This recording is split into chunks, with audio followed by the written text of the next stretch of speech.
When they talk and say the wicked ones will not go unpunished, now exactly this kind matter na im make them talk am, because e no matter how many years when e be say e go take, but wetin matter be say the wicked ones them no go surely go unpunished.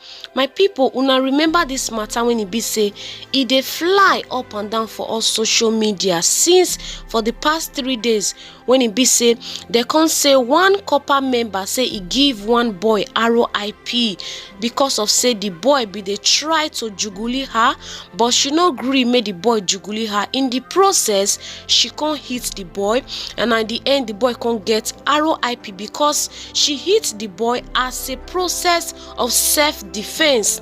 So right now that girl, they don't detain her, they don't talk say because say she give person RIP, them don't put her for kiwi right now. So my people, waiting they happen now be say una see this girl when it be say una they see for the scream, so when they talk, so she don't come out come talk say that boy when he be say that girl give RIP, say that boy deserve, and say as a matter of fact, say that boy don't do her this kind thing, don't do her same thing like this since 3 years. Say as a matter of fact, this thing when it be say it happened to this girl, when it be say he can't give this boy RIP, say now exactly the thing when it be say it happened to her, and then say now the same boy when it be say he do this thing to this girl, say now he still do the thing to her.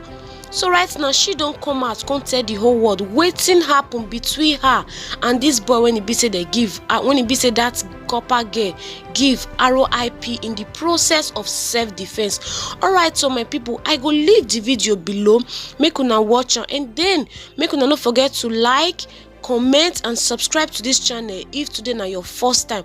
Alright, so make una watch this video and see you all on my next video. Bye for now. Hello, good afternoon to you all. My name is Effiong Cked, and I am from Akwa Ibom State, Insidatai to be precise. So I heard about the incident that took place here in Uyo, in a back road, of the girl that butchered the guy like to bits and pieces. So I heard about it, I think a few days ago, but I really did not think much of it until yesterday. I was just scrolling through Facebook and I saw a comment on a post. I didn't even check the post out. I just saw a comment on a post that stated, even if it was a rape case, why would she kill the guy? So that drew my attention.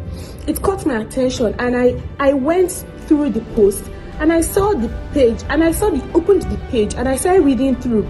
And I was like, okay, wow. And this was the girl's side of the story that said the guy tried to rape her. And I was like, okay, let me see the girl's photo and the guy's photo. As God will have it, it turns out that this was the guy that raped me in 2017, July 17th to be precise, in Etinan local government. So yes, let's get straight into it. My family and I came back to Akwa Ibom in 2012. I grew up in Maiduguri to be precise. So due to the security insurgency and all that, we came back to Akwa Ibom State. So my dad was transferred to Etinan and we moved to Etinan to be with him. I celebrated my 18th birthday on May 11th, and this incident happened in July. I was on my way out on a bike. This guy trailed me on the bike and came to me. He stopped the bike that I was on. He got the number. This person I'm talking about, let me just try to be very precise with you guys. This is the guy that was butchered to death now that I am talking about. This guy is actually a rapist and a killer. Yes, I said it. He's not just a rapist, he's a serial rapist. Like, so this guy met me, he spoke to me, he sounded so sound. Yes, the same thing the girl said, the same thing, the exact way. That is how it is. Yes, the guy sounded so sound. He was like, okay, since you're in a haste, just give me your number. When you come back, we'll get to see and talk. And me too, I was in a haste. I was like, I better them just give him the number. It's not like I'm going to pick up his call or something. Do you know that on my way back home, when I was on the exact spot that he met me to get my number, my phone rang and I picked up. And he was like, okay, where are you? I told him, okay, I am where he saw me. And by this time, this was already around 6:30 in the evening. In Etinan, you know that by 6 o'clock, everybody is already on their way home. Everybody is already inside their houses and it is already late and almost dark. So,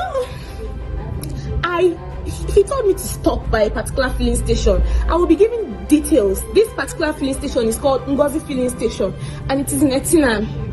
I stopped by the filling station and stood beside it. And he came and met me. He said yes, that he told his aunt, just listen to the storyline so that you know that the whole jazz thing that the girl said is true and it is realistic. It is very, very true that the guy uses jazz on his on how am I going to put it? Will I say on his victims? Yes, he jazzes them. Yes, he hypnotizes them.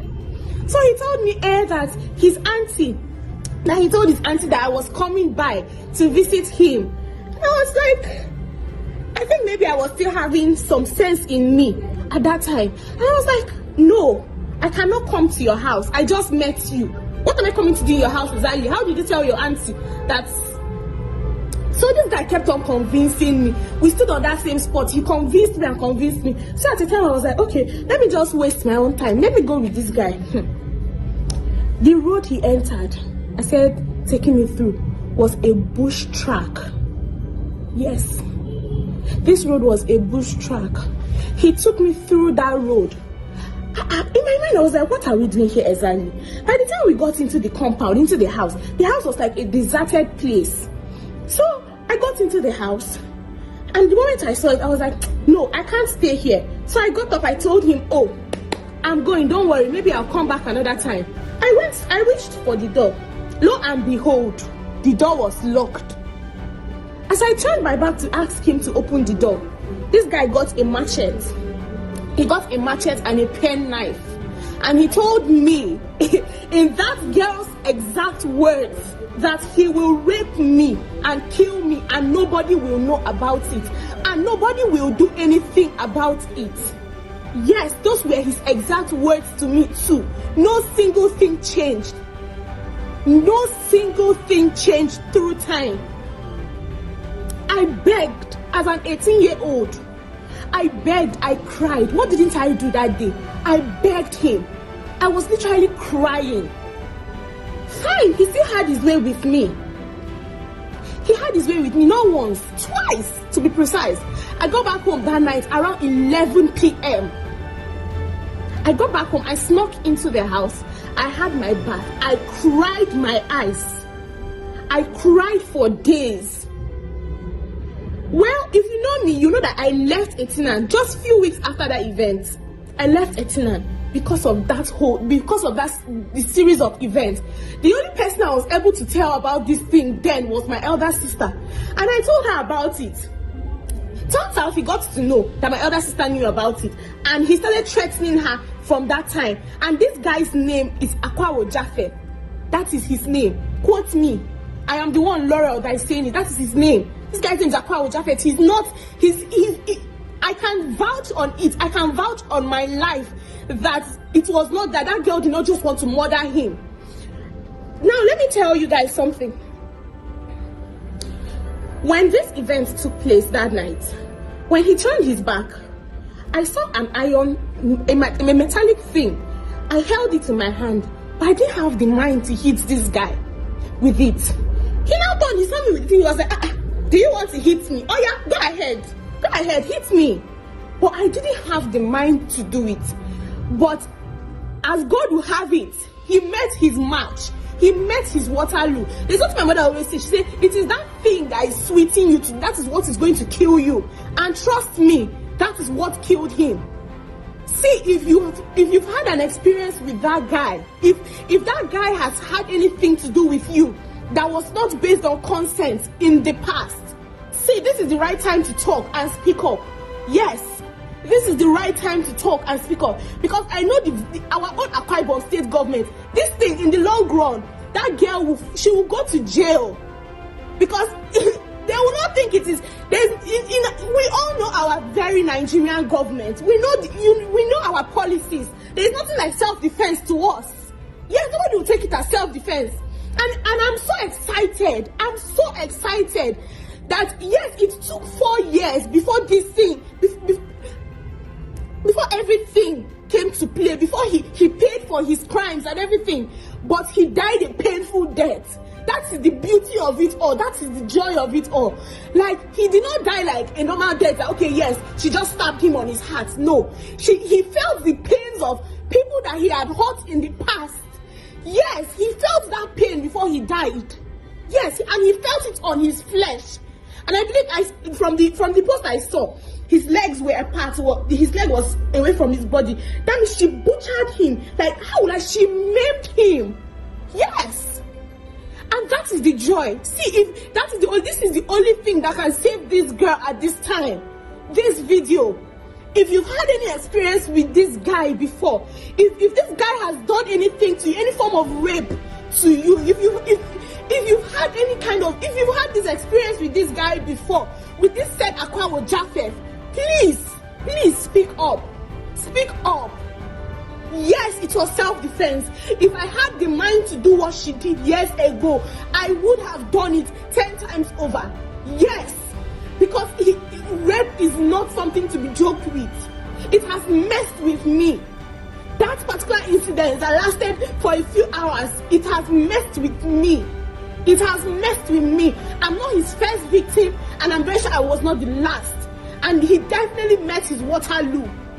Yes, so if you've gone through this before, if you've had this experience with this guy, please speak up. Please, kindly speak up. Thank you.